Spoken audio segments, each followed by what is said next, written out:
So, makamingo jud kayo face to face una guys. Labaw na ng mga classmate nimo sa grupo bitaw. Pag naay group project, reporting or thesis or research sa una. So karon guys, atong istoryahan guys ang mga klase-klaseng membro sa grupo sa eskwelahan. No?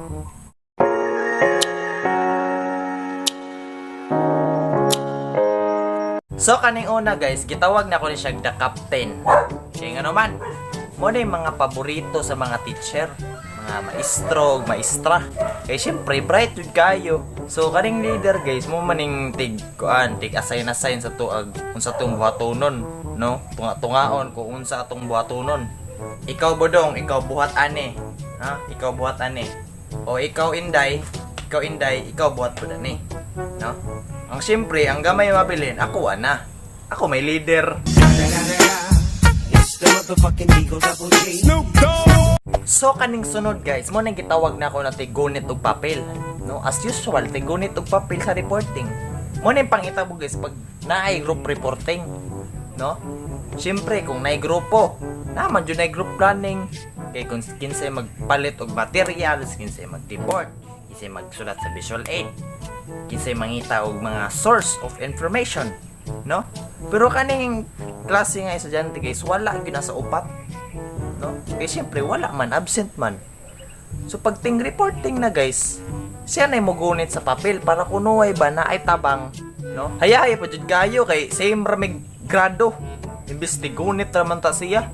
So sunod guys, gitawag na ko na siya mawala rag kalit, no? Mo na yung klaseng member ninyo na kanang wala bitay pakialam sa iyang kuan, kanang grado, kanang pag na group planning mawara na siya kalit. Gago! Kabalo ka nga nang mawara na siya kalit, no? Either mo adto na siya siyang grupo or mo labas na siya mag-adtong kantin, no? Yan tirada ana guys para di siya masakpan. Ana yan tirada guys kay syempre ikaw leader ka.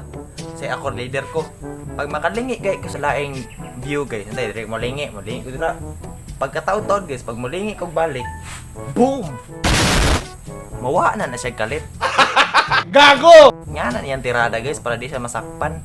So ang sunod guys, mo nang gitawag na ako na the suggestion guy. Mo na yung mga klase nga kagrupo ninyo na kanang sige siya suggest, murag kanang feeling bitaw niya na katabang iyang pag-suggest sa inyo.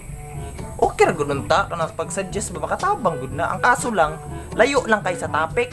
Saon man ni oy. Ay i-suggest na ko guys. Magkuan na lang ta, mag-search lang ta bot kay si Rizal. Nya iya mga gipambuhat sa pan ba sa tong country. Ha?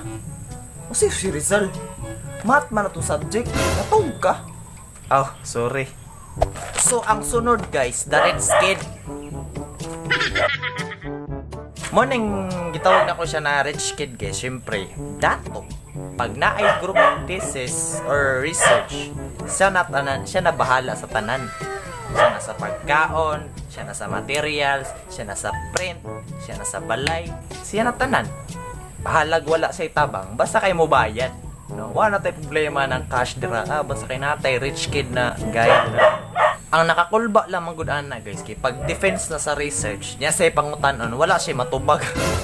So about this research ninyo mga dong, how you defense this or how you explain what your meaning of your title of your research? Ambot lagi kol.